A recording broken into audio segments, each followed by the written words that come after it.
তোমার জীবনের অনেক বেলা চলে গেছে, অনেক বেলা চলে গেছে, কিন্তু অনেক বেলা বাকি আছে। এখনো যদি নিজের ভালো চাও তাহলে নিজেকে ভগবত চরণে নিবেদন করো। যদি নিজের ভালো চাও তাহলে নিজেকে ভগবানের চরণে, রামের চরণে নিবেদন করো। আর যেই রামের চরণে বলেছে, রাম বললেই রেগে যায়, রাম বললেই রেগে যায়, এরকম অনেক অনেক রাধে রাধে অনেক ব্যক্তি আছে যাদের ভেতরটা ফাঁকা, তারা রাম বললে রেগে যায়। কাম বললে খুব ভালো হয়, কাম বললে কোনো কষ্ট হয় না, কিন্তু রাম বললেই যন্ত্রণা হয়। এরকম অহংকারী ব্যক্তি। রাবণ রাজা চিৎকার করে বলে উঠল, তোর সাহস তো মন্দ নয়, আমার সামনে দাঁড়িয়ে তুই আমাকে উপদেশ করছিস? এ কথা আজ পর্যন্ত আমার সামনে দাঁড়িয়ে কেউ বলতে পারে না। হনুমান বললেন, বাবা রাবণ, জগতে দু রকমের ক্যামেরা আছে। একটা ক্যামেরা আমার সামনে দক্ষিণ 24 পরগনা থেকে আসছেন আমার ভাইয়ের মতো নিতাই নাম। দক্ষিণ 24 পরগনা থেকে আপনাদের এত দূর পর্যন্ত এসেছে, যেখানে যেখানে আমি যাই চেষ্টা করি। তাহলে এখানে একটা ক্যামেরা আছে, এই ক্যামেরা, আরেকটা ক্যামেরা আছে। সেই ক্যামেরার কথা আপনারা সবাই জানেন, সেটা হচ্ছে এক্সরে মেশিন। এক্সরে, এই ক্যামেরা আর ওই ক্যামেরার মধ্যে পার্থক্য কি? ওই ক্যামেরাতে কি ছবি তোলে আর এই ক্যামেরাতে কি ছবি তোলে? বলে এই ক্যামেরাতে আমি কেমন কাপড় পরেছি, কেমন চুল বেঁধেছি, কেমন দাঁড়িয়েছি, কেমন নাচ করছি, আমার বাইরের দৃশ্যটা এই ক্যামেরাতে ধরা পড়বে। এটা একটা ক্যামেরা। হরি বল, রাধে। ক্যামেরা সম্পর্কে আপনারা ছোট বড় সকলে এখন তো হাতে হাতে মোবাইল, সারাক্ষণ শুধু সেলফি তুলছে। এটা 3 বছরের ছেলেও জানে সেলফি কাকে বলে। তাহলে মোবাইলে ক্যামেরা আছে, ক্যামেরাতে আপনি ছবি তুলছেন। নতুন বিয়ে হয়েছে, ছেলে বৌমা ছেলেকে বলছে যে একটু দাঁড়িয়েছেন আজকে বিয়ের দিনে, একটু ভালো করে হাসুন, কারণ আজ থেকে বিয়ে করেছেন তো আজ জীবনে কোনোদিন হাসতে পারবেন না, এটাই শেষ হাসি, এরপরে কানতে কানতে জীবন যাবে আর। তাহলে এটা একটা ক্যামেরা যেটা আমার বাইরের ছবিটাকে তুলে ধরে। আর এক্সরে মেশিন বলে সেটাও একটা ক্যামেরা। সেটা কি দেখেন, আপনি কি কালারের কাপড় পরেছেন, কি ওড়না দিয়েছেন, কি চুল বেঁধেছেন, ওই ক্যামেরা দেখবে না। ক্যামেরা আপনার দেখবে আপনার ভেতরের হাড়টা, কত নম্বর হাড়টা ভেঙে গেছে, ফ্র্যাকচার হয়ে গেছে, মুচকে গেছে, ফেটে গেছে, আপনার সেই ভেতরের ছবিটাকে কিন্তু তিনি তুলবেন। তাহলে এক্সরে মেশিন আপনার বাইরেটা দেখবে না, ভেতরটা দেখবে। আর এই ক্যামেরা আপনার বাইরেটা দেখবে, আপনার ভেতরে কটা হাড় ফেটে গেছে এর জানার দরকার নেই। হনুমান বলছে এতদিন যার যার সঙ্গে আপনার দেখা হয়েছে, এরা সব বাইরের ক্যামেরার সঙ্গে আপনার দেখা হয়েছে। যারা আপনার ওপর থেকে শুধু প্রশংসা করে, আপনাকে তেল দেয়, আপনাকে তেল দিয়ে চলে, এরা আদৌ কেউ আপনাকে ভালোবাসে না। আপনাকে সবাই তেল দিয়ে চলে, তাই তেলের এত দাম বেড়ে গেছে বাবা, তার জন্য তেলের এত দাম বেড়ে গেছে। কিন্তু আমি যে ক্যামেরা, আমি আপনার বাইরেটা দেখছি না, আমি আপনার ভবিষ্যৎটা দেখে বলছি। যদি নিজের ভালো চান তাহলে নিজেকে রামের চরণে নিবেদন করুন। রাবণ রাজা রেগে গিয়ে বলে উঠল, কে আছিস, এর অঙ্গ ভঙ্গ করে দে। রাবণও তো কম ব্যক্তি নয়, আর কম পাণ্ডিত্য তার মধ্যে নেই, আর কম বীরও তিনি নন। বললেন, কে আছিস, এর অঙ্গ ভঙ্গ করে দেই মাদরে। এখন হনুমান ভাবছে অঙ্গ মানে শরীর ভঙ্গ মানে ভাঙা। তাহলে হয় আমার হাত ভেঙে দেবে, নইলে কোমর ভেঙে দেবে, নইলে ঘাড় ভেঙে দেবে, নইলে পা ভেঙে দেবে। তাহলে এক কাজ করি, যে কোনো কাজটা যদি সোজা আঙুলে ঘি না ওঠে, আঙুলটা বাঁকা করতে হয়, তাহলে আমিও কায়দা করে চলবো। হনুমানও কি করলেন, তার লেজটাকে ডান হাত দিয়ে তুলেছে, আর ডান হাত দিয়ে নিজের লেজটাকে তুলে রাবণকে দেখাচ্ছে আর ঘোরাচ্ছে, লেজটাকে ঘোরাচ্ছে। লেজটাকে কখনো ঘুরিয়ে ঘুরিয়ে বারবার নিজের লেজটাকে দেখছে, কখনো লেজটাকে ধরে চুমু খাচ্ছে। রাবণকে দেখিয়ে দেখিয়ে লেজটাকে দেখে কখনো চোখে ছোঁয়াচ্ছে, কখনো মাথায় ছোঁয়াচ্ছে, বারবার চুমু খাচ্ছে। রাবণ ভাবলো, আচ্ছা লেজটাকে এত আদর করছে, তার মানে লেজটাকে খুব ভালোবাসে। তাহলে উইক পয়েন্টে আঘাত করতে হবে, যেখানে দুর্বলতা সেখানে আঘাত। তাহলে এক কাজ করো, ওর হাত পা ভেঙে দিয়ে কিচ্ছু লাভ নেই, ওর লেজে আগুন ধরিয়ে দাও। যেই বলেছে লেজে আগুন ধরিয়ে দিতে, অমনি যারা ছুটছিল অঙ্গ ভঙ্গ করবার জন্য তারা আবার পিছনে ছুটছে বাড়ি। আগুন ধরিয়ে দিতে বলছে, তাহলে কাপড় আর তেল আনতে হবে। নিজের নিজের বাড়ি গিয়ে কেউ মায়ের কাপড়, কেউ দিদির কাপড়, কেউ স্ত্রীর কাপড়, একটা করে কাপড় আর বাটিতে একটু করে তেল, কেউ কর্পূর, কেউ ঘি, সব নিয়ে ছুটছে। হনুমানের লেজে কাপড় আর ঘি জড়াচ্ছে, তেল দিচ্ছে আর কাপড় জড়াচ্ছে। হনুমানের লেজটা মোটা হয়ে গেছে, লেজ মোটা হয়ে গেছে, তেল আর ঘি আর কাপড়ে ইয়া মোটা লেজ হয়ে গেছে। রাবণ হাসতে হাসতে বলছে,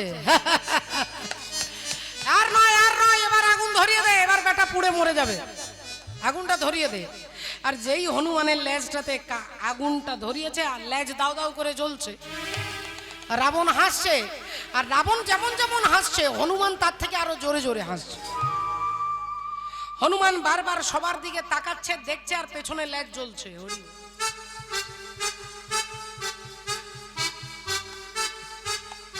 রাবণ বললেন, কি ব্যাপার, লেজে আগুন ধরিয়ে দিলাম, এক্ষুনি 10 মিনিট পরে পুড়ে মারা যাবে, এ সবার দিকে ঘুরে ঘুরে তাকাচ্ছে আর হাসছে। রাবণ বললে,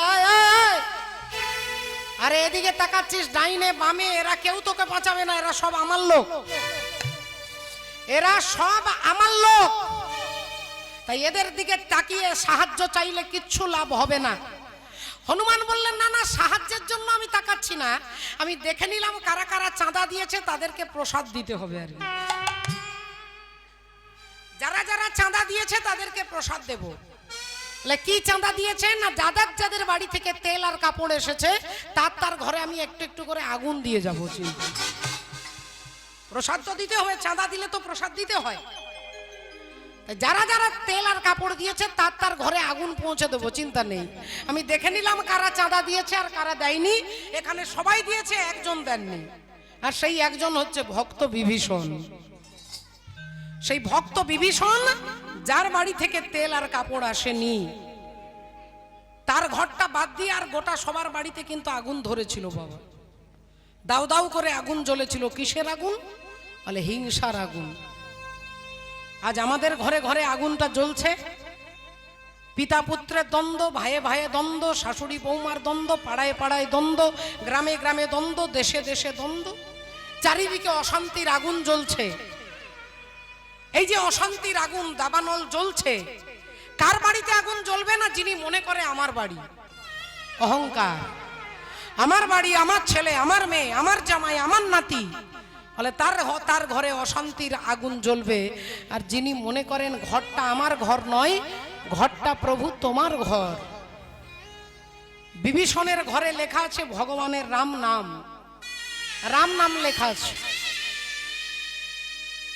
অনেক বাড়িতে দেখবেন বাড়ির গেটে লেখা থাকে, এসো মা দুর্গা বসো ঘরে, দুর্গা দেবীর নাম লেখা থাকে। আবার অনেকের বাড়িতে লেখা থাকে, এই বাড়িতে কেউ ঢুকবেন না, কুকুর হইতে সাবধান। তার মানেটা একটা মানে এটাও বোঝাচ্ছে যে ঘরে যারা থাকে তারা কুকুর, এটাও হতে পারে। বিভীষণের ঘরে লেখা আছে ভগবানের নাম, রাধে শ্রীরাম जानकी बैठे हैं मेरे सीने में, श्री राम जानकी बैठे हैं मेरे सीने में, श्री राम जानकी बैठे हैं मेरे सीने में, श्री राम जानकी बैठे हैं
भावना जस चाहिए, राम के नाम का मुझको रस चाहिए।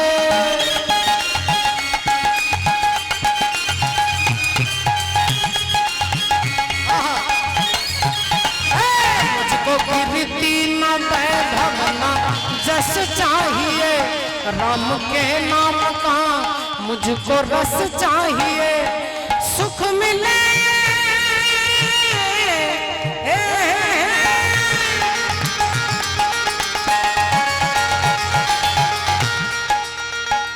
सुख मिले इसी अमृत को पीने में, सुख मिले इसी अमृत को पीने में। श्री राम जानकी बैठे हैं मेरे सीने में, श्री राम जानकी बैठे हैं मेरे सीने में, श्री राम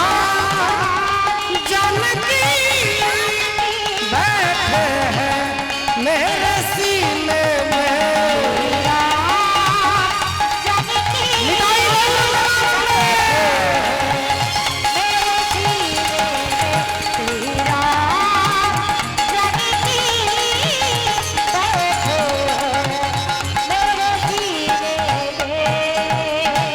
তাই আজকে চৈতন্য ভগবান যাচ্ছেন সামনের দিকে, তাকাচ্ছেন পেছনের দিকে। পেছনে কি আছে? সুরধ্বনি গঙ্গা।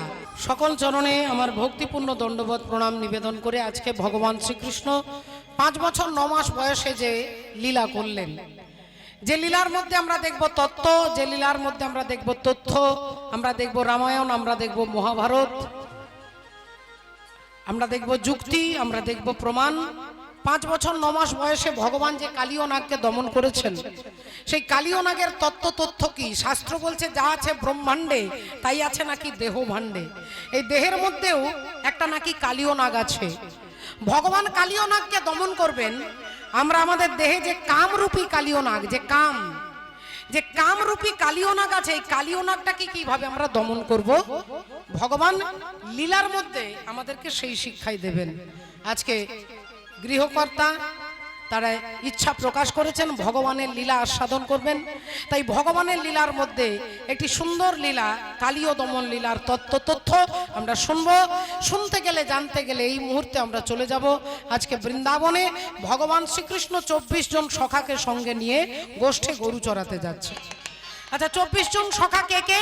না শ্রীদাম, সুদাম, দাম, বসুদাম, লবঙ্গ, মধুমঙ্গল, স্তকৃষ্ণ, অর্জুন, সুবাহু, মহাবাহু, সুদেব, মহাদেব, হলায়ুধ, বরুথপ, গন্ধর্ব, কিঙ্কিনী, অংশুমান, বসন্ত, বিলাসী, উজ্জ্বল, কোকিল, কলবিঙ্ক, দ্রবর, গন্ধর্ব। এই 24 জন সখাকে সঙ্গে নিয়ে ভগবান গরু চড়াতে আসছে। আপনাদের মতো বসে কীর্তন শুনছেন আজকে রাজা পরীক্ষিত। পরীক্ষিত মহারাজ বললেন কেন 24 জনকে নিয়ে আসছে? কেন 23 জন হতে পারতো, 25 জন হতে পারতো, 30 জন হতে পারতো, 20 জন হতে পারতো, পার্টিকুলার 24 জনকে নিয়ে ভগবান গরু চড়াতে আসছেন কেন? না, ভগবান বললেন আমি যেমন 24 জনকে নিয়ে গরু চড়াতে যাচ্ছি, এই সংসার গোষ্ঠে আমরাও সবাই 24 জনকে সঙ্গে নিয়ে এসেছি। আমরা সবাই 24 জনকে নিয়ে এসেছি। আমি বলবো না আমরা তো স্বামী স্ত্রী একটা ছেলে, কেউ বলবে স্বামী স্ত্রী একটা ছেলে একটা মেয়ে, নাতি নাতনি, এই তো আমাদের ফ্যামিলি মেম্বার। আমরা 24 জনকে তো আনিনি। বলে আমরা 24 জনকে সবাই এনেছি, রাষ্ট্রপতি থেকে শুরু করে আমার মতো সাধারণ পাবলিক, আমরা সবাই 24 জনকে সঙ্গে নিয়ে এসেছি। সেটা কি না, 24টা তত্ত্ব দিয়ে আমাদের এই দেহটা তৈরি হয়। সদা বলো তত্ত্ব তত্ত্ব, কত তত্ত্ব শুনো, 24 তত্ত্বেতে হয় দেহের গঠন। পঞ্চভূত খিতি অব তেজ মরুদ বোম, ষড়রিপু লোভ মোহ মাৎসর্য ক্রোধ কাম। 10 ইন্দ্রিয় মতে তারা হয়তো পৃথক, জ্ঞানেন্দ্রিয় কর্মেন্দ্রিয় আদি এই সব। জ্ঞানেন্দ্রিয় চক্ষু নাসা জিহ্বা কর্ণতক, কর্মেন্দ্রিয় হস্তপদ গুজ্জ লিঙ্গ বাক। মহাভূত অহংকার আর হয় জ্ঞান, এই তো হয় 24 তত্ত্ব নিরূপণ। কিবা কারিগরের আজব কারিগরি, তার মধ্যে 6 পদ্ম রাখিয়াছে পুরী। সহস্রারে হয় পদ্ম সহস্রেক দল, অষ্টদল পদ্ম রয় তাহারও ভিতর। তার মধ্যে নারী আছে 3.5 কোটি, 72,000 নারী তাতে আছে 8। 72,000 নারীর মধ্যে 700 প্রধান যে হয়, আর 700 নারীর মধ্যে 124 নারী তাতে শ্রেষ্ঠ হয়। 124 নারীর মধ্যে 32 নারী শ্রেষ্ঠ, বিশ্বভরি উহার নাম হয়েছে উল্লেখ্য। সেই 32 নারীর মধ্যে আছে নারী 3, ইড়া, পিঙ্গলা, সুষুম্না, প্রবীণ। বাম ভাগে ইড়া, দক্ষিণে পিঙ্গলা, মধ্যখানে সুষুম্না, চক্রভেদ রহিলা। এই দেহতত্ত্ব যেই জন জানে, নরলোকে তুচ্ছ তারে দেবলোকে মানে। হরি হরি বল। রাম রাম রাম বলতে বলতে তরুণী যাচ্ছেন, রামচন্দ্রের কাছে এসে দাঁড়িয়েছেন। ভগবান রামচন্দ্র ছেলেটার পা থেকে মাথা পর্যন্ত দেখেই বুঝতে পেরে গেছে যে আমার সঙ্গে যুদ্ধ করতে নয়, আমার চরণে আত্মনিবেদন করতে আসছে। তাহলে ছেলেটা কে আমি খুব ভালো করে জানি, ছেলেটা কার ছেলে এটাও ভালো করে জানি।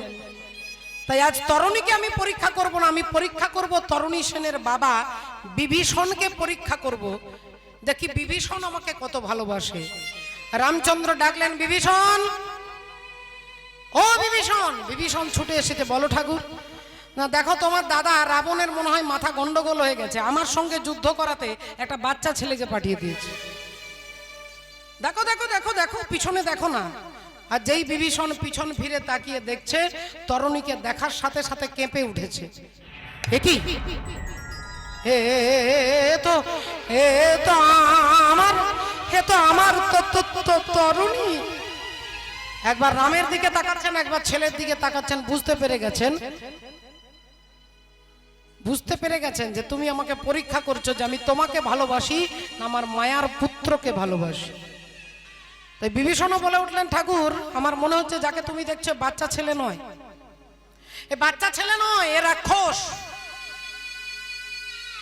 এ তোমার শত্রু। তাই আমি বলছি ঠাকুর তুমি দেরি করো না, এই তোমার হাতে বৈষ্ণব বাণ তুলে দিলাম, এই বাণ দিয়ে ওই বালকটাকে হত্যা করো। ভগবান রাম চমকে গেছে যে আমি যাকে পরীক্ষা করতে গেলাম বিভীষণই আমাকে পরীক্ষা করছে। তাহলে বিভীষণ তুমি জানো না, যে করে আমার আশ আমি তরি করি সর্বনাশ, তবু যদি না ছাড়ে পাশ তবে হই তার দাসানুদাস। তাই আজ আমি দেখবো তুমি কত সহ্য করতে পারো। অমনি তরুণ সেনের মাথাটাকে লক্ষ্য করে ভগবান রামচন্দ্র তীরটা ছুঁড়ে দিলেন।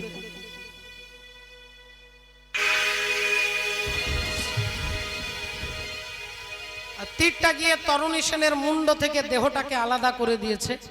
কাটা মুন্ডটা যখনই মাটিতে পড়ে যাচ্ছে, তখনই চিৎকার করে রাম রাম রাম বলে ডাকছে।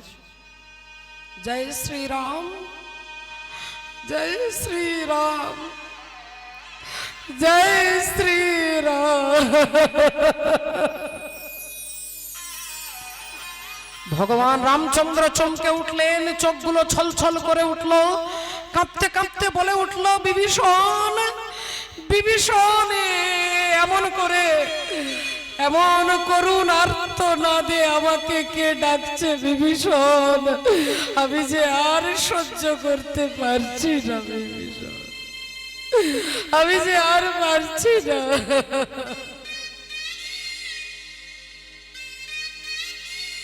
বিভীষণ বলে উঠলো, ঠাকুর যাকে তুমি হত্যা করলে ওই বাচ্চা ছেলের কাটা মুন্ড তোমাকে রাম রাম বলে ডাকছে। ভগবান রাম বলে উঠলেন, তাহলে এ তুমি কি সর্বনাশ করালে? তুমি আমার হাতে আমার ভক্তকে হত্যা করালে, আমার হাত দিয়ে আমার ভক্তকে হত্যা করালে। বিভীষণ, তুমি যে ভক্তের চরণ সেবা আমি করি, সেই ভক্তকে এই হাত দিয়ে হত্যা করালে, তুমি কি করালে বিভীষণ? আর অমনি বিভীষণ এতক্ষণ পরে কানতে কানতে ছুটে গিয়ে ছেলের কাটা মুন্ডটা মাটি থেকে তুলেছে। কাটা মুন্ডটা মাটি থেকে তুলে আর কানতে কানতে বলছে, ওরে তরুণী, আমি বড় ভাগ্যবান রে বাবা, আমি বড় ভাগ্যবান যে আমি তোর মতো ভক্তের বাবা হতে পেরেছি। আমি তোর মতো ভক্তের বাবা হতে পেরেছি, আমি মহাভাগ্যবান। ছেলের কাটা মুন্ডটা বুকে জড়িয়ে ধরে বিভীষণ কাঁদছে, আর পেছন থেকে রামচন্দ্র কাঁধে হাত দিয়ে বলছে, বিভীষণ, যে ছেলেটাকে মারবার জন্য তুমি আমার হাতে বাণ তুলে দিলে, জেলে ছেলেটার দিকে অঙ্গুলি হেলন করে দেখিয়ে দিলে ও তোমার শত্রু, ও রাক্ষস, আর এখন তুমি তার কাটা মুন্ডটা জড়িয়ে ধরে কাঁদছো, তাহলে সত্যি করে বলো বিভীষণ, এ কার তনয়? বলো কার তনয়? তনয় মানে ছেলে, কার ছেলে, কার তনয়? রামচন্দ্র জিজ্ঞাসা করছে বলো কার তনয়, আর বিভীষণ ভগবানকে উত্তর দিচ্ছে, এ যে আমার তনয়। আমার তনয় মানে আমার ছেলে, কিন্তু আমার তনয়, এ তো আমার তনয়, কিন্তু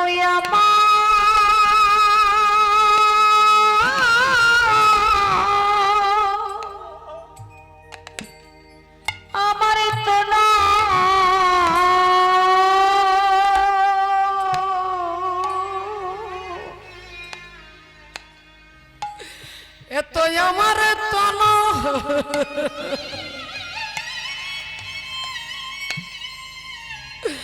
এ জগতে কেউ আমার তনয়,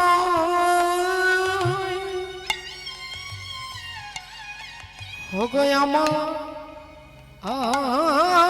তনয়, কিন্তু আমার তনয়, এ যে আমার তনয়,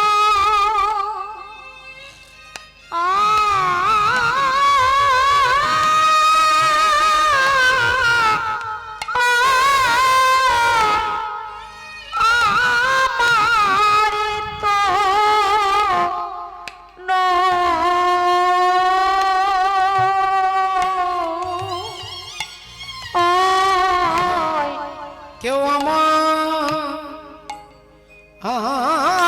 তনয়, কিন্তু আমার তনয়। ধন্য ধন্য ধন্য ধন্য ধন্য বিভীষণ, তোমার ভক্তি, ধন্য তোমার শিক্ষা, ধন্য তোমার আদর্শ। বিভীষণ, তোমার পুত্র তরুণী যে কাটা মুন্ডে সুবল বলেছে, সুবল, সু মানে ভালো, বল মানে কথা, এই কাটা মুন্ডে রাম নাম বলেছে বলে তোমার পুত্র তরুণী পরবর্তী দাপর যুগে আমার সখা সুবল হবে। আজ আমি তার ভক্তির কাছে হেরে গেছি, তার ত্যাগের কাছে আমি হেরে গেছি। তাই বিভীষণ, তোমার পুত্র তরুণী যেদিন সুবল হবে, সেদিন আমি হব দাপর যুগে মাধুর্যময় শ্রীকৃষ্ণ। সেদিন চোর চোর খেলা খেলতে গিয়ে, ওই 25 জনের সঙ্গে চোর চোর খেলা খেলতে গিয়ে আমি পাবো ছেঁড়া পাতা, সেদিন আমি হব চোর। আর কথা দিচ্ছি, যেদিন আমি চোর হব, সেদিন সবার আগে ওই সুবলকে আমি কাঁধে নিয়ে বেড়াবো, কাঁধে নিয়ে বেড়াবো, কাঁধে নিয়ে বেড়াবো, আমি জগৎবাসীকে দেখাইব, কাঁধে নিয়ে বেড়াবো, জগৎবাসীকে দেখাইব, আমি কাঁধে নিয়ে বেড়াবো। আমি সেদিন চোর চোর খেলা খেলতে গিয়ে আমি হব চোর, সেদিন সবার আগে এই সুবলকে কাঁধে নেব। তাই সবার আগে ভগবান সুবলকে ডাকলেন, কারণ ঋণী হয়ে আছেন, ঋণটা শোধ করবার জন্য সুবলকে ডেকেছে। সুবল ছুটে এসে কাঁধে বসেছে। খেলিছে বিনোদ খেলা সব সখাগণে, খেলিছে বিনোদ খেলা সব সখাগণে, খেলিছে বিনোদ খেলা সব সখাগণে, ওগো সেদি বিন্দু অঙ্গে ধরে পিপাসার কারণে, সেদি বিন্দু অঙ্গে ধরে পিপাসার কারণে, সেদি বিন্দু অঙ্গে ধরে পিপাসার কারণে, তাদের খেলা ভালো লাগে না রে, খেলা ভালো লাগে না রে, তাদের খেলা ভালো লাগে না রে, খেলা ভালো লাগে না ও রে, যে ঘিরে ঘিরে দাঁড়াইলো, ভালো লাগে না রে, ধীরে ধীরে দাঁড়াইলো,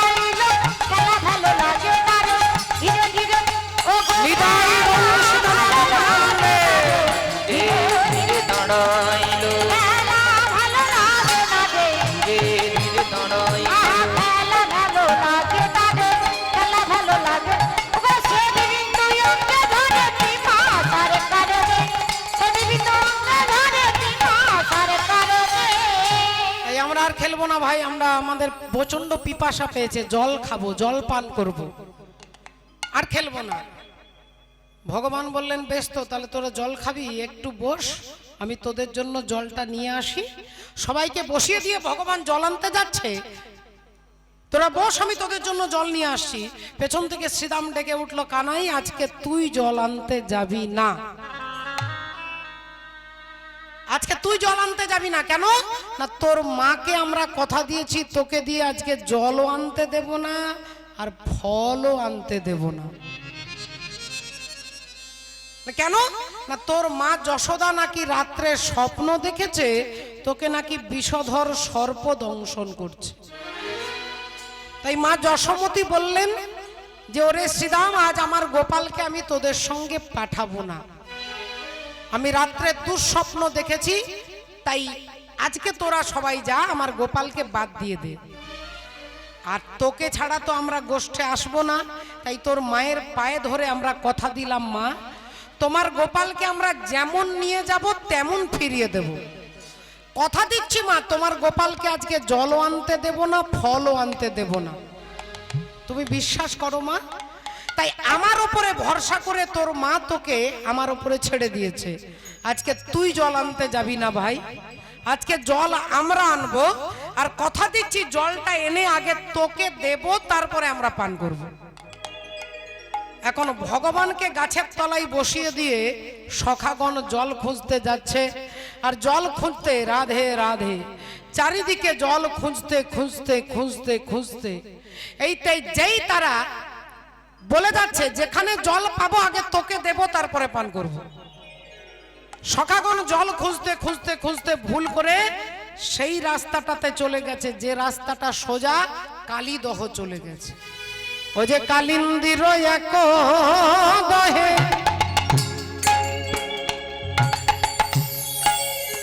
কালিও না তাহার রহে,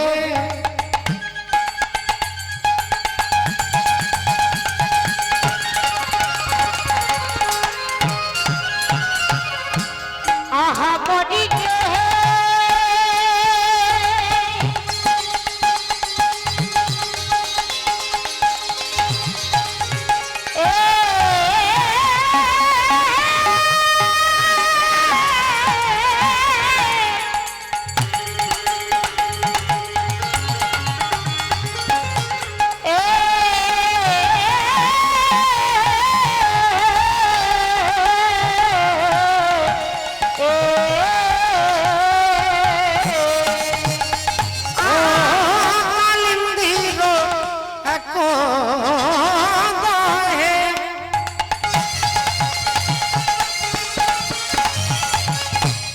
আরে কালিও নাগ তাহার রহে, ওরে বিষ জল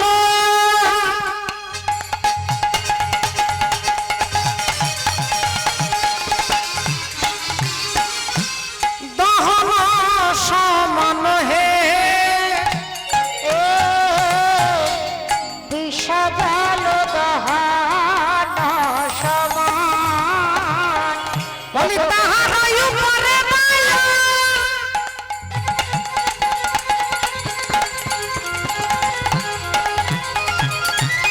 কোন পাখি যদি উড়ি যায়,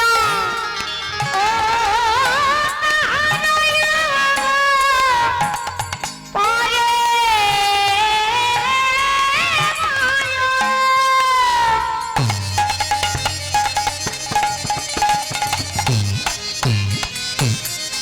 আহা পাখি যদি উড়ে যায়, ওগো পড়ে তাহেতে জিয়া রণ হে, পড়ে তাহে তেজিয়া পর, আহা পরে তাহা তেজিয়া পরাণে,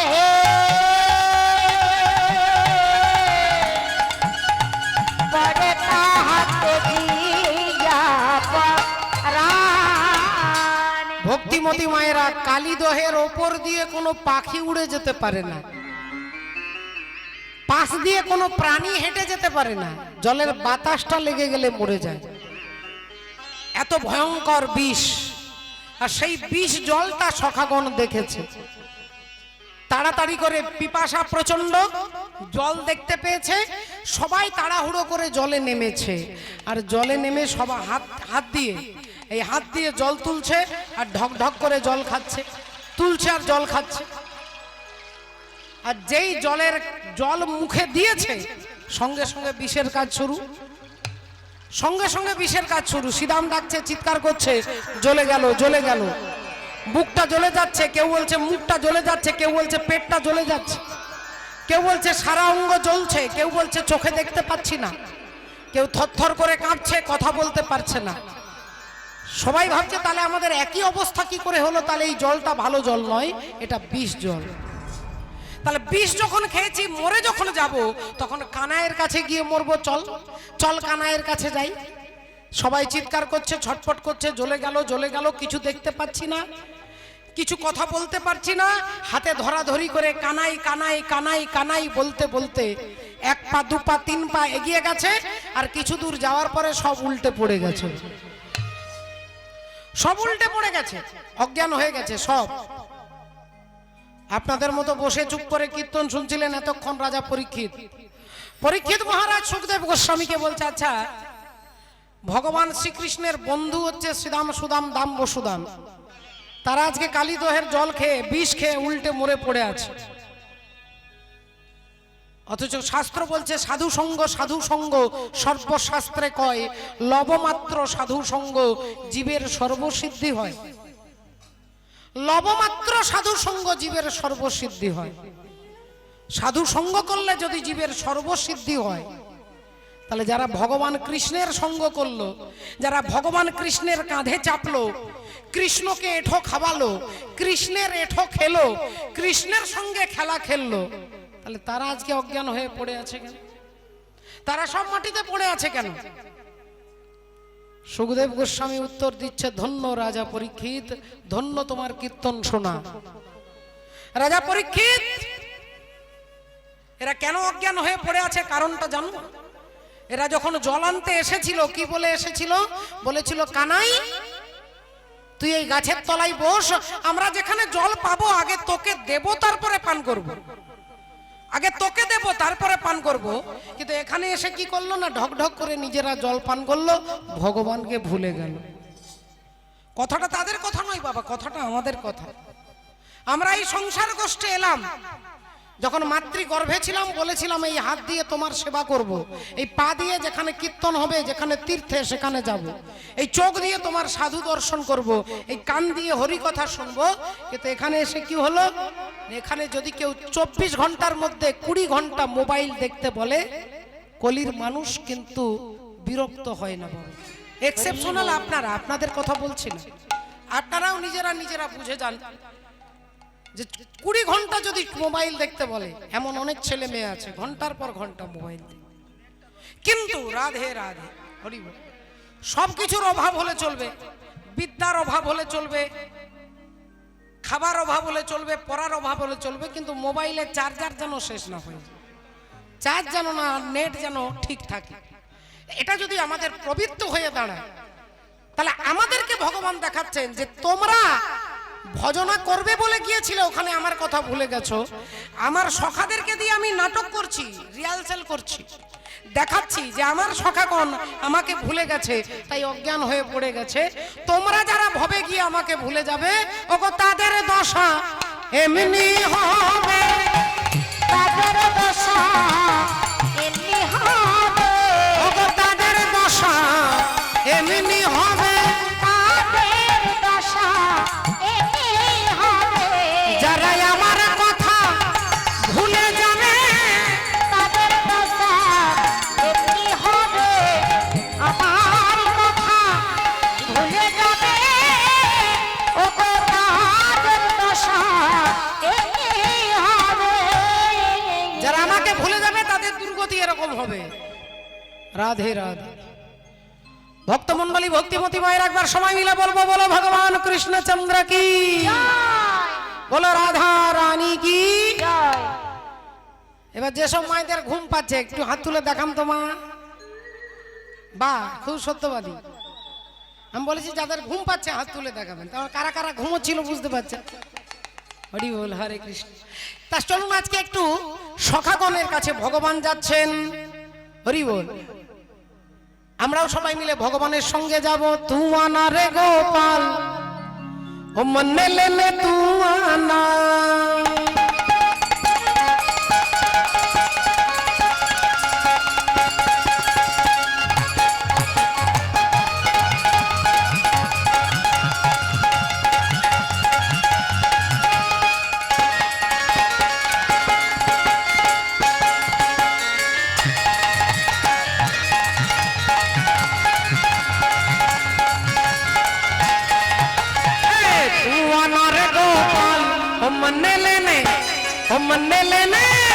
मन्ने लेने तू आना। तू आना रे गोपाल, मन्ने लेले तू आना। तू आना रे गोपाल, मन्ने लेले तू आना।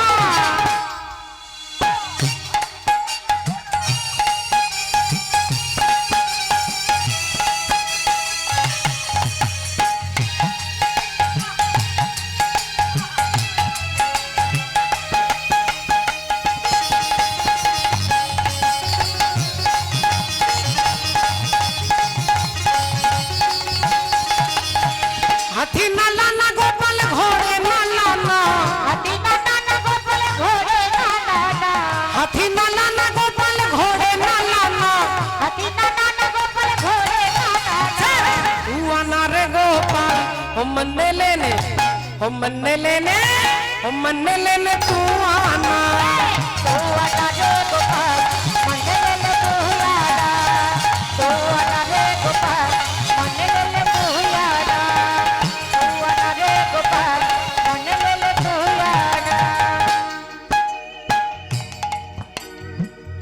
तूने प्यार जो इतना ज्यादा किया, तूने प्यार जो इतना ज्यादा किया, मैं तेरी हो गई, मैंने वादा किया। मैं तेरी हो गई, मैंने वादा किया। तूने प्यार जो इतना ज्यादा किया, मैं तेरी हो गई, मैंने वादा किया। मैं तेरी हो गई, मैंने वादा किया। हाथी ना लाना गोपाल घोड़े ना लाना। हाथी ना लाना गोपाल घोड़े ना लाना। हाथी ना लाना गोपाल घोड़े ना लाना। तू आना रे गोपाल, ओ मन्ने लेने, ओ मन्ने लेने, ओ मन्ने लेने तू आना। तू आना रे गोपाल, मन्ने लेले तू आना। तू आना रे गोपाल, मन्ने लेले तू आना। तू आना रे गोपाल, मन्ने लेले तू आना। मन्ने लेले तू आना। मन्ने लेले तू आना। बोलो भगवान कृष्णचंद्र की, জয় बोलो राधा रानी की। জয় যারা যারা ঘুমোচ্ছিলেন তাদের কি। জয়। দেখুন ভক্তিমতী মায়েরা কি হয়েছে, এখন একজন ভদ্রলোক স্বামী স্ত্রী দুজনে ট্রেনে উঠেছে। এখন ট্রেনের গায়ে দেখবেন কম্পার্টমেন্টে লেখা থাকে ভালো করে, হরি বল। ট্রেনের মধ্যে সাদা সাদা রং দিয়ে লেখা আছে। এখন স্বামী স্ত্রী বসেছে কোথায় জানেন? প্রথমে এটা শুনে নিন, লেডিস কম্পার্টমেন্টে উঠেছে। এখন লেডিস কম্পার্টমেন্টে একজন ভদ্রলোক তার স্ত্রীকে নিয়ে গিয়ে বসেছে। এখন ভদ্র মহিলা যারা আছে তারা বলে উঠলেন, এই যে দাদা, এটা তো লেডিস কম্পার্টমেন্ট, আপনি এখানে বসেছেন কেন? আপনি আপনার স্ত্রীকে রেখে দিয়ে আপনি পাশের কম্পার্টমেন্টে যান, এটা লেডিস, এখানে সব মহিলাদের জন্য। দেখুন বাংলায় লেখা আছে মহিলা, হিন্দিতেও লেখা আছে, ইংরেজিতেও লেখা আছে লেডিস। আপনি কি কোনো পড়াশোনা জানেন না? বাংলাও জানেন না, হিন্দিও জানেন না, ইংরেজিও জানেন না? আরে তো পরিষ্কার করে লেখা আছে। অনেকক্ষণ থেকে ভদ্রলোক চিৎকার চেঁচামেচি শুনছে, শেষে বলে উঠলে, হ্যাঁ সব জানি, বাংলা জানি, হিন্দিও জানি, ইংরেজিও জানি। তাহলে জানেন যদি, তাহলে এখানে বসে আছেন কেন? বলে যেমন সাদা কালিতে লেখা আছে বাংলাতে, হিন্দিতে, ইংরেজিতে, তেমন দেখুন এখানেও লেখা আছে যার মাল সে তার নিজের দায়িত্বে রাখবে। তাই আমার স্ত্রীকে আমি এখানে কোন বিশ্বাসে রেখে যাব? তাই নিজের মাল নিজের কাছেই রেখেছি। দেখেছেন? হরি বল, হরে কৃষ্ণ, রাধে রাধে। তাহলে বোঝার গন্ডগোল, ভাবের গন্ডগোল। ভগবান শ্রীকৃষ্ণ সখাগণ যেই ডেকেছে অমনি ছুটে এসে দেখছে সব পড়ে আছে, বদনে বদন দিয়ে বিষটাকে তুলে নিলেন। আর যেই বিষটাকে তুলে নিল অমনি সখাগণ উঠে বলছে, কানাই শীঘ্রই এখান থেকে পালা ভাই, ওই জল ভালো জল নয়, ওই জল বিষ জল, ওই জল বিষ জল, পালিয়ে চল ভাই, তাড়াতাড়ি চল। ভগবান বললেন, ওটা বিষ না অমৃত, আগে আমাকে টেস্ট করে দেখতে হবে। তো তোরা তো মিথ্যে কথাও বলতে পারিস, আগে আমি দেখবো ওটা বিষ না অমৃত। সখাগণ বলছে, কানাই আমরা মরে গিয়েছিলাম ভাই, তুই আমাদের বাঁচিয়েছিস, কিন্তু তোর যদি কোনো দুর্ঘটনা ঘটে আমরা তো বাঁচাতে পারবো না, পালিয়ে চল ভাই, চল পালিয়ে চল। ভগবান কারো কথা শুনবে না, কেন না জলের তলায় কালীয় নাগ আছে, কালীয় নাগকে দমন করতে হবে, করিতে হবে, কালীয় নাগকে দমন করতে হবে, আর দমন করতে গেলে জলে যেতে হবে। তাই সখাগণকে বলছে, ঠিক আছে তোরা একটু দাঁড়া, আমি এক্ষুনি পরীক্ষা করে আসছি। এই বলে ভগবান কি করলেন, গাছের ওপরে চেপেছে। গাছের ওপরে আজ দেখি যদু নন্দন দুষ্ট সর্প বিনাশন, দুষ্ট সর্প বিনাশন, দেখি যদু নন্দন দুষ্ট সর্প বিনাশন। উঠিলে গো কদম্বের ডালে, আহায় উঠিলে না কদম্বের ডালে, উঠিলে না কদম্বের ডালে। তাহার উপরে চড়ি ঘন মালে সাথী মারি, তাহার উপরে চড়ি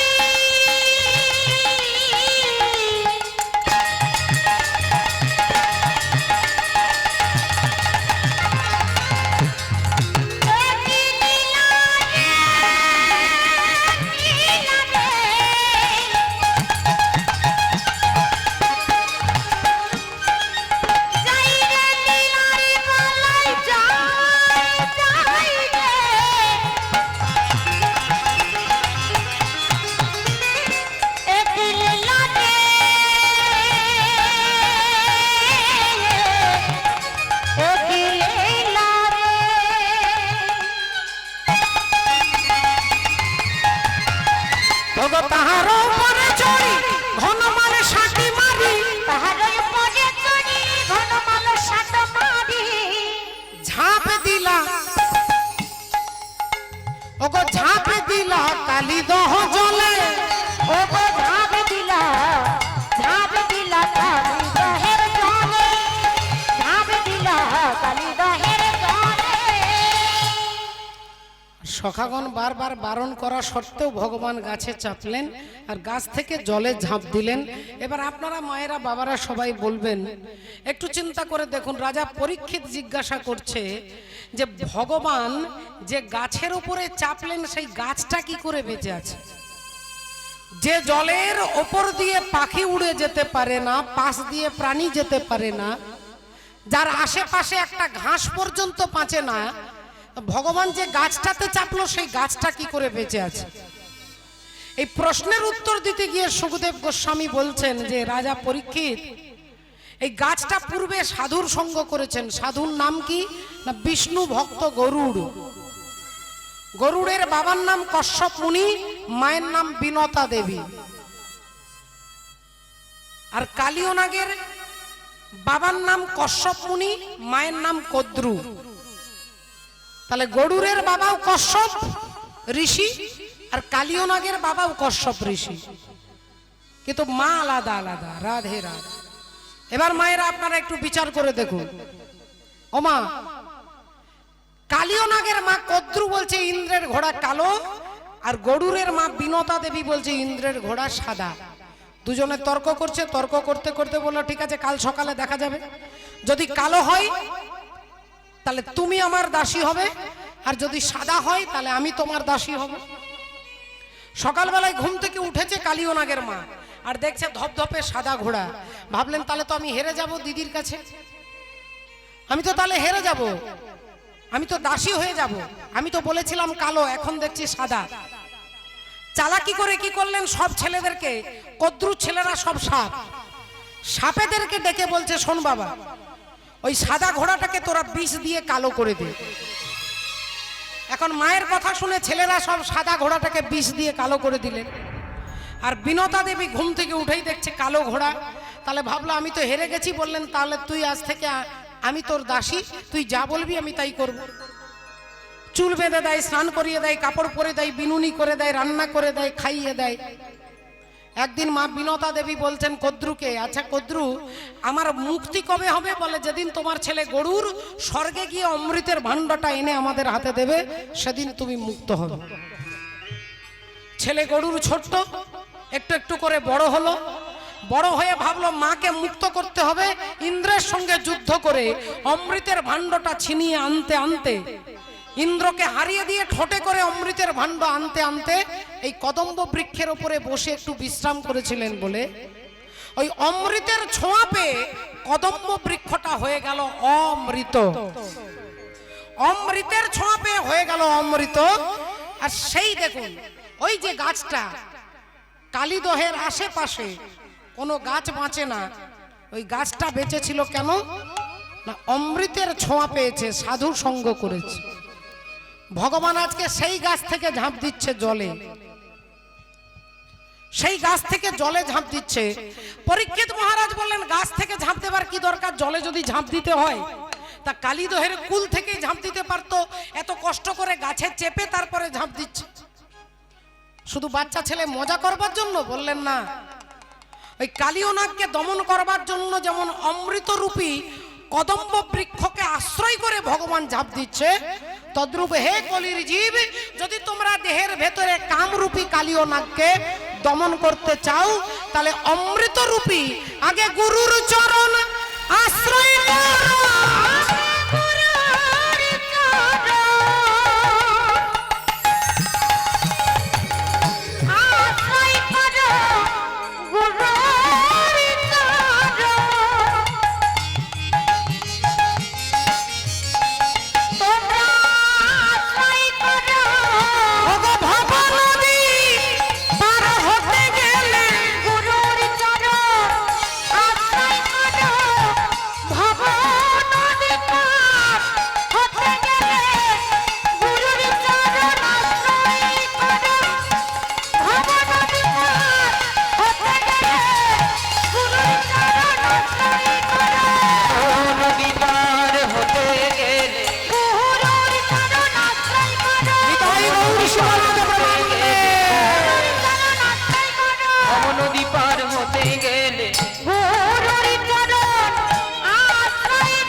গুরুকে ধরো। আমরা গুরুদেবের কাছে যাই, আমার ছেলেটার যেন চাকরি হয়, মেয়েটার যেন বিয়ে হয়, ঘরটা যেন একটু ভালো হয়, দোকানটা যেন ভালো চলে, ব্যবসাটা যেন ভালো চলে। আমরা এই ইত্যাদি কাজের জন্য গুরুকে ব্যবহার করি। গুরুদেবের কাছে গিয়ে একটা প্রণাম করি, বলি গুরুদেব একটু আশীর্বাদ করে দিন যেন চাকরিটা হয়ে যায়। গুরুদেব একটা ভালো ছেলে পেয়েছি, যেন মেয়েটার ভালো ভালো বিয়ে হয়ে যায়, একটু আশীর্বাদ করে দিন। বলে, বাবা যেটা আপনার ভাগ্যে আছে, আপনি ভগবানকে না মানলেও পাবেন, মানলেও পাবেন। ভগবান কৃষ্ণের প্রতিদিন 99টা গালি দিতেন শিশুপাল। ভগবানকে গালি না দিলে তার খাবার হজম হতো না। সেই শিশুপাল ছিলেন চেদি রাজ্যের রাজা। এটা ভাববেন না যে ভগবানকে মানলে আমি বড় লোক হব। ভগবানকে না মানলেও আপনি বড় লোক হবেন, যদি আপনার ভাগ্যে থাকে। আপনার ছেলের যদি চাকরি হওয়ার থাকে, আপনি ভগবান মন্দিরে না এলেও হবে, এলেও হবে। আর চাকরি যদি না থাকে, তাহলে প্রারব্ধে ভাগ্যে যদি না থাকে, আপনি মন্দিরে এসে পড়ে থাকলেও হবে না। তাহলে ভগবানকে ডেকে কি লাভ? বলে, ভগবানকে চাকরির জন্য নয়, ছেলের জন্য নয়, নাতির জন্য নয়, আত্মার কল্যাণের জন্য, হৃদয়ের আনন্দের জন্য। এটার জন্য গুরু দরকার। গুরু আপনাকে ভগবানকে চিনিয়ে দেবে। রাধে রাধে। আপনারা গানটা শুনেছেন, আমি দুটো লাইন আপনাদের মনে করিয়ে দেব। শিষ্য জিজ্ঞাসা করছে, ওরে ট্যাংরা তবু কাটান যায়, আর মাগুর মাছে কাটায়, দেখো শিঙি মাছে মারছে কাটা, আমার পরাণ যায় জ্বলিয়া রে।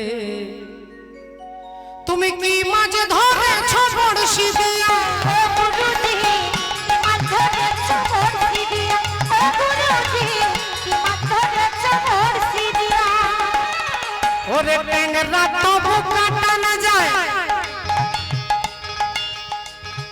আরে মাগুর মাছে ক্যাটক্যাটায় শিঙি মাছে মারছে কাটা পরান যায় জলি ওরে মাছ ধরেছ বড়শি দিয়া ও গুরুজি কি মাছ ধরেছ বড়শি দিয়া ও গুরুজি কি মাছ ধরেছ বড়শি দিয়া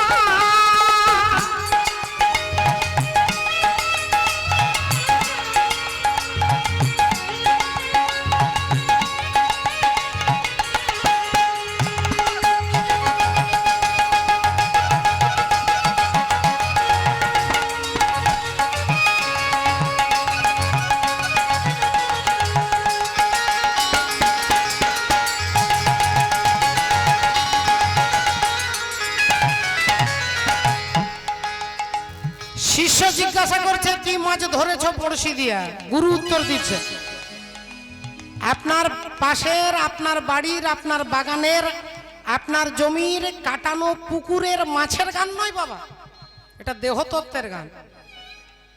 পুকুরের মাছের গান নয়, দেহতত্ত্বের গান। গুরুদেবকে জিজ্ঞাসা করছে কি মাছ ধরেছ, গুরুদেব উত্তর দিচ্ছেন গুরু বলে মিথ্যে নয় আমি চ্যাঙে ধরেছি গোটা ছয়। গুরু বলে মিথ্যা নয় চ্যাং ধরেছি গোটা ছয়। গুরু বলে মিথ্যে নয় চ্যাঙে ধরেছি গোটা ছয়। গুরু বলে মিথ্যে নয় চ্যাং ধরেছি গোটা ছয়। ছটা চ্যাং মাছ ধরেছি, কাম ক্রোধ লোভ মোহ মদ মাৎসর্য, এই ষড়রিপুরবি চ্যাং মাছকে ধরেছি। কি করবেন গুরুদেব? বলে দুটো বেগুন দিয়ে ঝোল করব। দুটো বেগুন কি আপনার গাছের বাগানের গাছের বেগুন নয়, একটা বিবেক আর একটা বৈরাগ্য। এই বিবেক আর বৈরাগ্য দিয়ে ষড়রিপুকে আমি আমার ভেতরে আত্মসাৎ করব। গুরু বলে মিথ্যে নয় চ্যাঙে ধরেছি গোটা ছয়। গুরু বলে মিথ্যে নয় চ্যাং ধরেছি গোটা আমি ছয়। ঝোল খাইব দুটো বেগুন দিয়া। তুমি মাছ ধরেছ বড়শি দিয়া ও গুরুজি মাছ ধরেছ বড়শি দিয়া ও গুরুজি মাছ ধরেছ বড়শি দিয়া ও গুরুজি মাছ ধরেছ বড়শি দিয়া ও গুরুজি মাছ ধরেছ বড়শি দিয়া। তত্ত্বদর্শী মহাজন এক পাশে দাঁড়িয়ে এই জন্য কলম দিচ্ছেন, ভগবান আজকে জলের মধ্যে ঝাঁপ দিয়েছেন, আর যেই জলে ঝাঁপ দিয়েছেন জলের তলায় কালীয় নাগ চমকে উঠলো। আমার জলে ঝাঁপ দিয়ে এত আলোড়ন সৃষ্টি করতে, আমার বাতাসটা লেগে গেলে মরে যায়, আর আমার জলে ঝাঁপ দিয়ে গোটা জলটাকে নড়াচ্ছে, আলোড়ন করছে। এত বড় ক্ষমতা কার? ফনা বিস্তার করে কালীয় দেখিতে লাগিল, দেখিতে লাগিল রাই শেখর ভয়ে কাঁপিতে লাগিল। কাঁপিতে লাগিল। জলের তলায় কালীয় নাগ চমকে উঠলেন, আমার জলে ঝাঁপ দিয়েছে। যেই ফনা বিস্তার করে উঠে দেখছে একটা 5 বছর 9 মাস বয়সের বাচ্চা ছেলে। আর এই বাচ্চা ছেলেটা যে সবার বাবা এটা তো আর কালীয় নাগ বুঝতে পারছে না।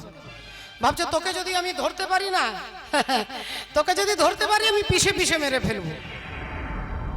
মনে মনে কালীয় নাগ বলছে, আর অন্তর্যামী ভগবান বলছেন ইয়ে যথা মাম প্রপদ্যন্তে তাংস্তথৈব ভজাম্যহম মম বর্তানু বর্তন্তে মনুষ্য পার্থ সর্বশ। তুমি আমায় ধরবে, বেশ তো ধরো না, আমি তো ধরা দেবার জন্য তোমার জলে ঝাঁপ দিয়েছি, ধরো। কিন্তু ধরার ধরনটা যেমন হবে, ধরার টেকনিকটা যেমন হবে, তোমার ভাবটা যেমন হবে। তুমি তো আমাকে আদর করে চুমু খাওয়ার জন্য ধরবে না, তুমি আমাকে মারবার জন্য ধরবে, তাই আমি তোমাকে তোমার মতোই ধরা দেব। বজ্রাদপি কঠোরানি মৃদুনি কুসুমাদপি। ভগবান নিজের দেহটাকে পাথরের মতো শক্ত করে নিলেন, আর কালীয় নাগ ভালো করে পেঁচিয়ে পেঁচিয়ে ধরে ভাবছে পিষে পিষে মেরে ফেলবো। আর যত ঘষছে কালীয় নাগের দেহের চামড়া উঠে যাচ্ছে, ছাল উঠে যাচ্ছে, রক্ত পড়ছে, জ্বালা করছে। ভগবান তো পাথর হয়ে গেছে, পাথরে যত ঘষছে নিজেরই চামড়া উঠে যাচ্ছে। তা কালীয় নাগ ভাবছে তাহলে তো একে ঘর্ষণ করে পারবো না, এক কাজ করি একে দংশন করি, একে ছোবল মারব। ভগবান বললেন বেশ ঠিক আছে, যতক্ষণ শক্তি থাকবে ততক্ষণ অ্যাপ্লাই করবে। তা ছবল মেরেই দেখো, এখন কালীয় নাগ ভগবানকে জোরে একটা ছবল মেরেছে। আর ভগবান যেহেতু পাথর, ছবল যেই মেরেছে দাঁতটা অমনি কালীয় নাগের ভেঙে পড়ে গেছে। হরি বলে রাধে রাধে। দাঁত ভেঙে গেছে, তবে কালীয় নাগের একটা সুবিধে হয়েছে, সকাল হলে আর ব্রাশ করতে হবে না। হরি বল। কোলগেটে করবে না ডাবর লালে করবে, সব ঝামেলাই উঠে গেছে, 20 দাঁত ভেঙে গেছে। কালীয় নাগ ভাবছে তাহলে তো এর সঙ্গে আমি পারবো না, আমি পালিয়ে যাই, আমি পালিয়ে যাই। ভগবান বলছেন যে তুমি এতক্ষণ তোমার শক্তি দেখিয়েছো, এবার আমার ক্ষমতাটা দেখো। এবার ভগবান কালীয় নাগকে পেঁচিয়ে পেঁচিয়ে ধরছে। আজ পাকে পাকে ঘুরে লইয়া নাগরে মেরুদণ্ড ভাঙি যায়। আজি পাকে পাকে খুঁজে লইয়া নাগে রে মেরুদণ্ড ভাঙি দেয়। আজি পাকে পাকে খুঁজে লইয়া নাগে রে মেরুদণ্ড ভাঙি দেয়। ঘুরে পাকে পাকে পাকে পাকে ঘুরে পাকে পাকে ঘুরে পাকে পাকে একবার ধরবে যাকে, ঘুরে পাকে পাকে ধরিবে যাকে ঘুরে পাকে পাকে ধরিবে যাকে ত্রিভঙ্গ মাকে ধরিবে যাকে ভঙ্গ মাকে ধরিবে যাকে ভঙ্গ মাকে ঘুরে পাকে পাকে। ঘুরে পাকে পাকে। মেরুদণ্ড যেই ভেঙে গেছে, কালীয় নাগের মাথাটা নিচু হয়ে গেছে, আর অহংকারে মাথা তুলে দাঁড়াতে পারছে না, মেরুদণ্ড ভাঙা, মাথা নিচু।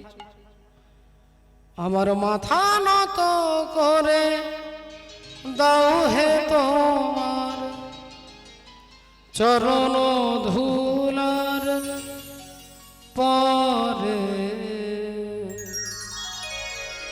সকল কার হে প্রভু ডুবাও চোখের জলে আমার, মাথা নত করে দাও হে তোমার চরণ ধুলার পরে। ভক্তিমতী মায়ের এইবার কালীয় নাগের মাথায় তো ভগবান চাপবেন, ওপরে সখাগণ তারা দেখছে এতক্ষণ হয়ে গেল কানাই জলে ঝাঁপ দিল উঠে আসছে না, তাহলে কানাইয়ের কোনো গন্ডগোল হয়ে গেল। সিদাম সুদাম দাম বসুদাম কাঁদছে আর ডাকছে, কাঁদিয়া শ্রীদাম কহে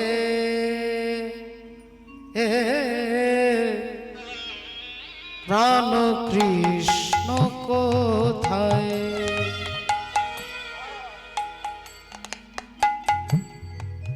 কাঁদিয়া শ্রীদাম কহে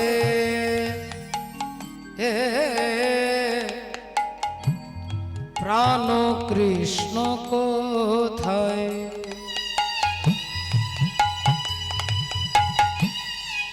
ওরে কানাই ফিরে আয় ভাই, ফিরে আয়।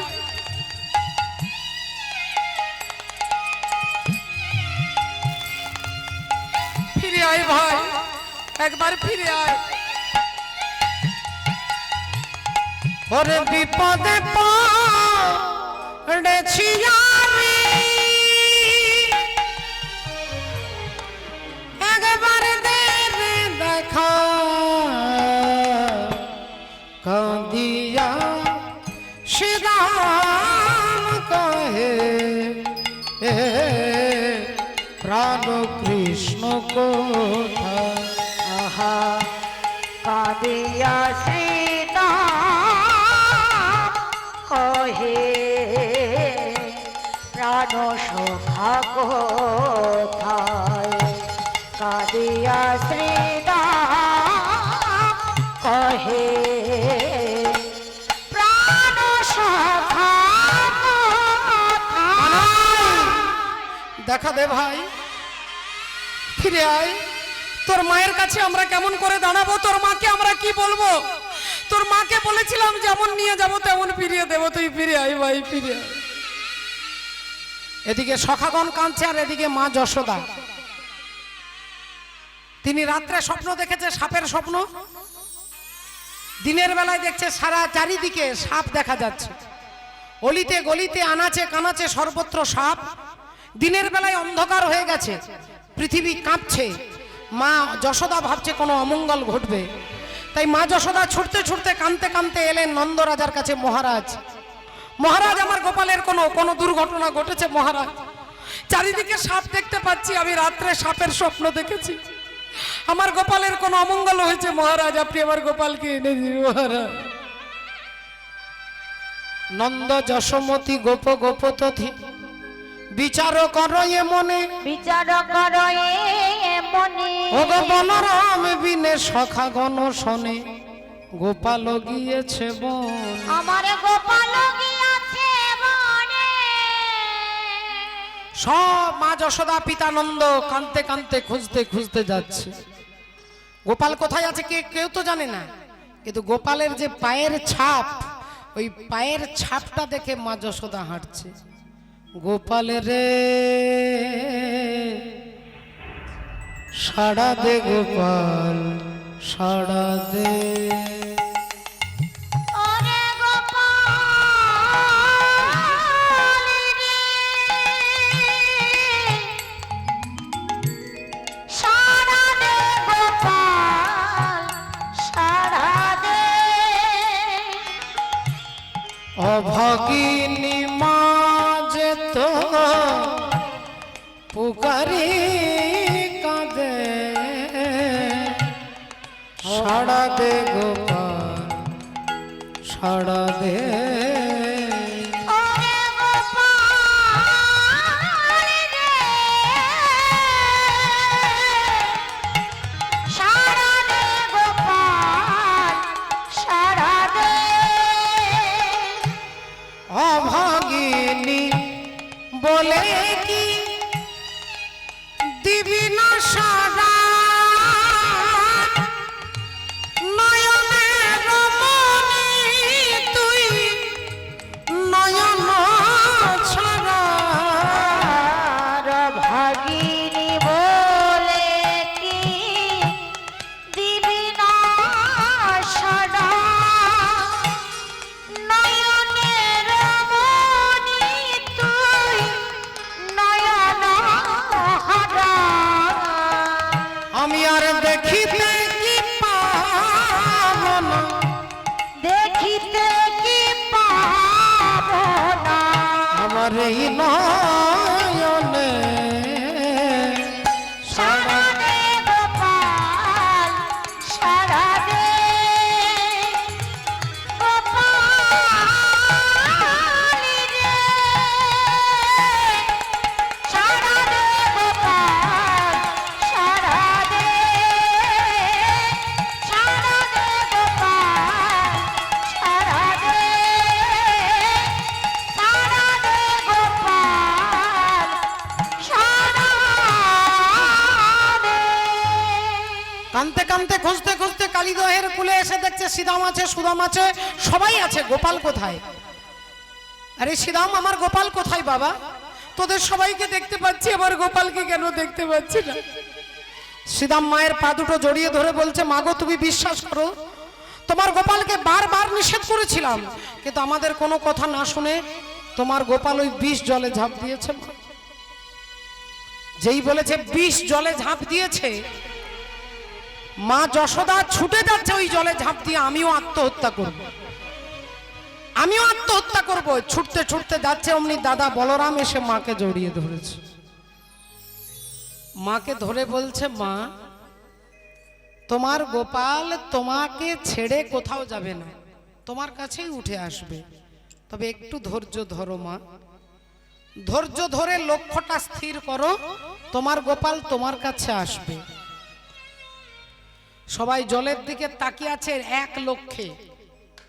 শিশুর নেহারি লক্ষ্য মাতৃস্তনপানে, মাতালের স্থির লক্ষ্য মদিরা সন্ধানে। সতী খুঁজে পুজিবারে পতির চরণ, কুলোটার লক্ষ্য হরে কিসে পরমন। বাঁদরের লক্ষ্য শুধু ফলের বাগান, শুকুনির লক্ষ্য দূর ভাগাড়ের সন্ধান। শৃগালের লক্ষ্য মৃতদেহ লইয়ে টানাটানি, আর নিন্দুকের লক্ষ্য শুধু পরনিন্দা গ্লানি। জ্ঞানীর লক্ষ্য শুধু তর্ক উপার্জন, আর ভক্তের লক্ষ্য শুধু শ্রীহরির চরণ। হরি হরি বল। তাই সবাই জলের দিকে তাকিয়ে আছে, জলের তলায় কালীয় নাগ, তার মাথার উপরে ভগবান চেপে আছে। আর কালীয় নাগের মাথায় চেপে ভগবান আজকে নৃত্য করছেন। কালীয় নাগের মাথায় চড়ি, কালিও নাগের মাথায় চড়ি, কালিও নাগের মাথায় চড়ি। নট বড় রঙ্গে নাচিছে হরি, নত বড় রঙে নাচিছে হরি, নত বড় রঙে নাচিছে হরি। আমার হরি নাচিছে, ও হরি নাচিছে, আমার হরি নাচিছে। ও হরি নাচিছে। আহা ফণি ঋষিরে পদ দিয়ে, ও হরি নাচিছে, হরি শিরে পদ দিয়ে। ও হরি নাচিছে, হরি শিরে পদ দিয়ে। মণি দিয়ে ধরে মুরলি লয়ে, হরি শিরে পদ দিয়ে। ধরে মুরলি লয়ে, হরি শিরে পদ দিয়ে। ধরে মুরলি লয়ে। হরি শিরে পনি দিয়ে। ও হরি নাচিছে, ও হরি নাচিছে, ও হরি নাচিছে। আর যেই কালীয় নাগের মাথায় চেপে নৃত্য করছে, মুখ দিয়ে গলগল গলগল করে রক্ত পড়ছে, ফণাগুলো ভেঙে যাচ্ছে। কালীয় নাগের পত্নীগণ ছুটে আসছে, আর ছুটে এসে বলছে, প্রভু আমাদের স্বামীকে ছেড়ে দাও, আমাদের স্বামীকে ছেড়ে দাও, প্রভু ছেড়ে দাও, আমাদের স্বামীকে ছেড়ে দাও দয়াময়। ভগবান বললেন, যাও, তোমাদের কালীয় স্বামীকে আমি মারতে আসিনি, আমি বধ করতে আসিনি, এসেছি দমন করতে। কালীয় দমন, কংস বধ, পুতনা বধ, অগাসুর বধ, এ তো কালীয় দমন। দমন মানে কি না, দমন মানে হত্যা নয়, দমন মানে তুমি যদি আমার চরণে দাও মন, তবে হবে তুমি দমন। তাই যাও, তোমাদের স্বামীকে ছেড়ে দিচ্ছি, চলে যাও আমার বৃন্দাবন ছেড়ে। পত্নীগণ বলে উঠল, প্রভু যে চরণ যোগী যোগে পায় না, ঋষি ধ্যানে পায় না, সেই চরণ আমাদের স্বামী মাথায় পেল কি করে, আজ তোমাকে বলতে হবে। কালীয়নাগ বললেন, তা ভগবান বলছে, এই কালীয়নাগ ছিল পূর্বজন্মে বিদর্ভ দেশের রাজা চন্দ্রধ্বজ। আর রাজার ছিল শূল ব্যাধি, বুকে যন্ত্রণা, বুকে ব্যথা যন্ত্রণা, কিছুতেই ভালো হচ্ছে না। কত ডাক্তার কবিরাজ, কোনো কিছুতে ভালো হচ্ছে না। রাজা ভাবছে তাহলে আত্মহত্যা করব। আর আত্মহত্যা করবার জন্য তিনি যাচ্ছেন। এমন সময় দেবর্ষি নারদ বললেন, আপনাকে আত্মহত্যা করবে তো হবে না, আপনি চলে যান অগস্ত্য ঋষির কাছে কাম্যবনে, তার চরণামৃত পান করুন, আপনার ব্যাধি ভালো হয়ে যাবে। যদি কারো রোগ, কোনো জ্বালা, কোনো ডাক্তার কবিরাজে ভালো হচ্ছে না, আপনার জন্য একটাই ওষুধ একটু প্রয়োগ করে দেখতে পারেন। আমি বলছি না, কোনো কীর্তনীয়ার বক্তব্য নয়, শাস্ত্রের কথা। অকাল মৃত্যু হরণং সর্ব ব্যাধি বিনাশনং বিষ্ণু পাদদকং পিত্বা শিরোসাধারম্যহম। অকাল মৃত্যু হরণং, অকাল মৃত্যু রোধ করে, সর্ব ব্যাধি বিনাশনং, সমস্ত ব্যাধি দূরীভূত করে। বিষ্ণু পাদদকং পিত্বা, ভগবানের চরণামৃত যদি কেউ প্রতিদিন ভগবানকে স্নান করিয়ে চরণামৃত পান করে কিংবা মাথায় রাখেন, সর্বব্যাধি বিনাশনং বিষ্ণু পাদদকং পিত্বা শিরোসাধারম্যহম। কোন ডাক্তার কবিরাজে যেখানে হাত সব জায়গা ফেলিওর হয়ে যাচ্ছে, বিশ্বাস নিয়ে ভগবানের চরণামৃত পান করুন, আপনার ব্যাধি দূরীভূত হবে। আমি 2 টাকার কীর্তনীয় বলছি না, শাস্ত্র বলছে। তাই দেবর্ষি নারদের কথা শুনে রাজা চন্দ্রধ্বজ এলেন কাম্যবনে, অগস্ত্য ঋষির চরণামৃত পান করবেন। যেই অগস্ত্য ঋষিকে বলছেন, হে ঋষিবর, আপনার একটা চরণ আমাকে দেন, আমি আপনার ভক্তের চরণামৃত পান করে আমার ব্যাধি দূরীভূত করব। অগস্ত্য ঋষি চরণটা বাড়িয়ে দিয়েছে। আর যেই চরণটা বাড়িয়ে দিয়েছে, রাজা চরণটা দেখে চমকে উঠলেন, ছি ছি ছি ছি ছি ছি ছি, একবারে গলে পচে গেছে, ঘা হয়ে গেছে, ছোট ছোট পোকা হয়ে গেছে। না না না না না, এই চরণে চরণ ধোয়া জল আমি খেতে পারবো না, আপনার ওই দ্বিতীয় চরণটা দেন। অগস্ত্য ঋষি দ্বিতীয় চরণটা বাড়িয়ে দিয়েছে। দ্বিতীয় চরণ যে আরো বেশি গলে পচে গেছে, রাজা এটা জানতেন না। চরণটা দেখে আরো চমকে গেলেন, এবার কি করি? দেবর্ষি নারদ বলেছে চরণামৃত পান করতে, কিন্তু এই চরণের চরণামৃত আমি পান করতে পারবো না। তাহলে এখানে একটা বুদ্ধি অ্যাপ্লাই করতে হবে। একটা মাটির ভাণ্ড এনে অগস্ত্য ঋষির চরণের তলায় দিয়েছে, আর হাতে করে জল ঢালছে। হাতের জল চরণে পড়ছে, চরণের জল ভাণ্ডের মধ্যে পড়ছে।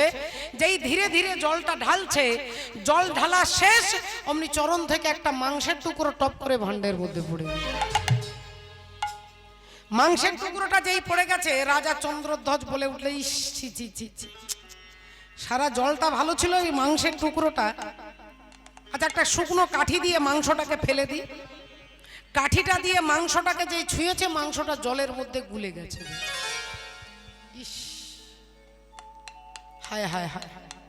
তাহলে এবার কি করব? এক কাজ করি, ভাণ্ডটা নিয়ে যাই ঘরে, একটুক্ষণ রেখে দিলে নোংরাটা জলের তলায় জমে যাবে, ওপরের জলটা পরিষ্কার হয়ে যাবে। আর সেই পরিষ্কার জলটা আমি আমার মুখে দেব, এই ভেবে ভাণ্ডটা ঘরের কোণে লুকিয়ে দিয়ে রাজা স্নান করতে গেছে। রাজা স্নান করতে গেছে।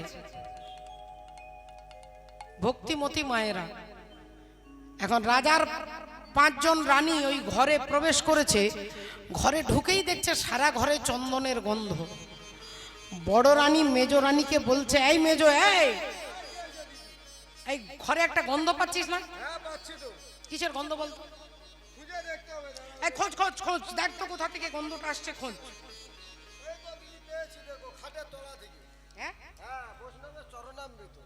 বৈষ্ণবের চরণামৃত। ও, বুঝেছি বুঝেছি, রাজা আমাদের দেবে না বলে লুকিয়ে গেছে স্নান করতে।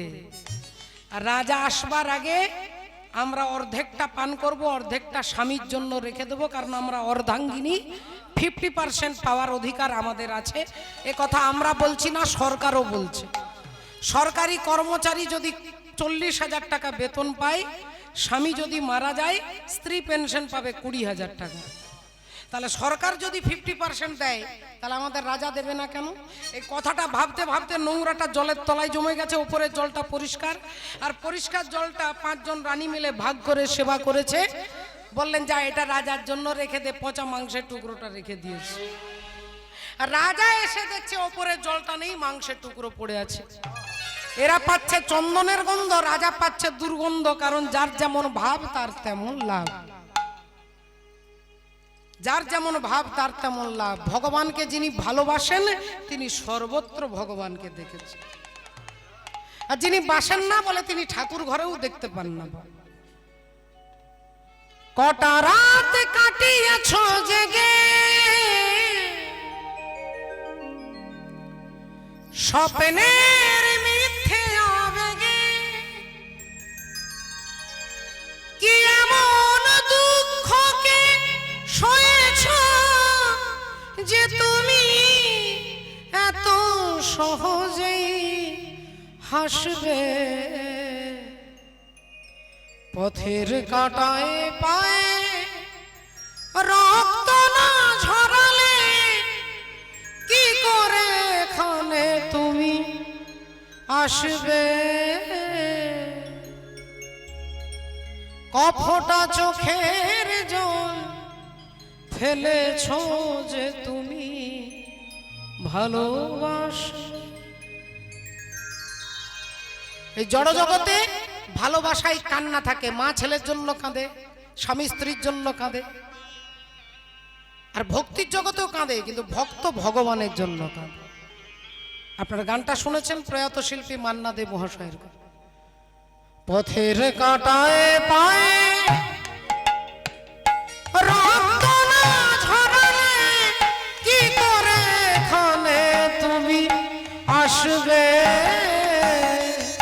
কফটা চোখের জল ফেলেছ যে তুমি ভালোবাসবে। কফটা চোখের জল ফেলেছ যে তুমি ভালোবাসবে। রাজা পাচ্ছে দুর্গন্ধ, এরা পাচ্ছে চন্দনের গন্ধ। রাজা এবার চিৎকার করছে, আমার চরণামৃত গেল কোথায়? স্ত্রীগণ বললেন, রাজা মশাই আপনার জন্য তো রেখে দিয়েছি, আমরা অর্ধেক পান করেছি, অর্ধেক আপনার জন্য রেখে দিয়েছি। রাজা এখন বলতে পারছে না যে আমার ঘৃণা হচ্ছে। আর মুখেও দিতে পারছে না। চরণামৃতটা হাতে নিয়ে হাতটা মুখের কাছে এনেছে, পচা গন্ধ, ছি ছি ছি ছি ছি। ফেলতেও পারছে না, মুখেও দিতে পারছে না, কি করি ভাবতে ভাবতে হাতটা মাথায় মুছে দিয়েছে। আর যেই হাতটা মাথায় মুছে দিলেন অমনি ওপর থেকে দৈববাণী হচ্ছে, ওরে মূর্খ, ওরে মূঢ়, ওরে অজ্ঞানী, আমার ভক্তের চরণামৃত তুই বিষ জ্ঞানে তোর মুখে দিলি না, আমি অভিশাপ দিচ্ছি তোর মুখে থাকবে তীব্র বিষ, তোর মুখে থাকবে তীব্র বিষ। আর আমার ভক্তের চরণামৃত মাথায় রেখেছিস বলে একদিন সবাই দেখবে, ওই ভক্তের চরণামৃতটা মাথায় মুছে দিয়েছিস বলে অনন্ত কোটি ব্রহ্মাণ্ডের মালিক, সৃষ্টি স্থিতি প্রলয়ের মালিক ভগবান শ্রীকৃষ্ণ একদিন তোর মস্তকে এসে দাঁড়াবে। সমস্ত ঘটনা খুলে বললেন। এতক্ষণ পরে কালীয় নাগ বুঝতে পারলেন যে যিনি আমার মাথার উপরে চেপে আছে তিনি আর কেউ নন, তিনি সারা জগতের আরাধ্য পরমাত্মা শ্রীহরি। তাই কালীয় নাগ ক্ষমা ভিক্ষা চাইলেন। ভগবান বললেন, চলে যাও কালীয়, বিলক্ষ দূষিতা কৃষ্ণং কৃষ্ণ কৃষ্ণ হীনা বিভু তাই শ্যা বিশুদ্ধি মন্নিচ্ছং সর্পং তমুদবাশয়। চলে যাও কালীয় নাগ, বৃন্দাবন থেকে চলে যাও। কালীয় নাগ বলছে, ঠাকুর আমি চলে যাচ্ছি, যাবার আগে আমার ভক্তদের, তোমার ভক্তদের একটা পুরস্কার দিয়ে যেতে যায়। আজকে এই রাত্রি 1টার দিকে, হরি বল, এত রাত্রি জেগে সংসারী জীব সংসারের দায়িত্ব পালন করে না ঘুমিয়ে এখানে বসে যারা কালীয় দমন লীলা তোমার শুনেছে, আমি কালীয় নাগ সর্প জাতি থেকে অ্যাটেস্টেড করে দিচ্ছি নিচে, সর্প জাতি থেকে যিনি কালীয় দমন লীলা শুনবে তার কোনোদিন সর্পাঘাত জনিত মৃত্যু হবে না। হরি বল। সাপের ছবলে মৃত্যু হয় না যিনি কালীয় দমন লীলা শোনেন। আমি বলছি না বাবা, ব্রহ্মবৈবর্ত পুরাণ বলছে। এবার যেসব মায়েরা, বৌদিরা, দিদিরা যারা যারা ঘুমোচ্ছিলেন, আপনারা বলবেন একটু আগে বললে আমরা জেগে থাকতাম, অর্ধেকটা শুনেছি অর্ধেকটা ঘুমিয়েছি।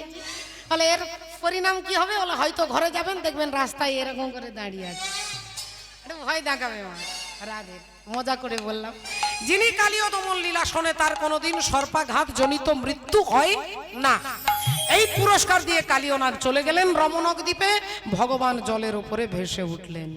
আর যেই ভগবান জলের উপরে ভেসে উঠলেন অমনি দাদা বলরাম দেখাচ্ছে, ওই দেখো মা তোমার গোপাল, ওই দেখো, ওগো মাতা যশোমতি লইল কোলে, মাতা যশোমতি লইল কোলে, মাতা যশোমতি লইল কোলে, আর মাধব ভাষয়ে আনন্দ নিলে, মাধব ভাষায় আনন্দ নিতে, ওগো মাধব ভাষয়ে আনন্দ নিলে, মাধব ভাষায় আনন্দ নিতে। আজ ভক্ত আরে ভগবানের মিলন হইল, ভগবানের মিলন হইল, তার ভগবানের মিলন হইল, প্রেমানন্দে বাহু তুলে হরি হরি